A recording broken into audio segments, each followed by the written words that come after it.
Halo, welcome back to Learn Indonesian with Maria. In this channel, I will share you how to learn Indonesian in easy way.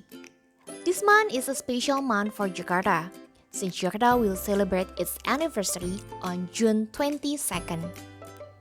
So, today we will learn how to pronounce Jakarta like a native speaker. Jakarta. Jakarta. Jakarta.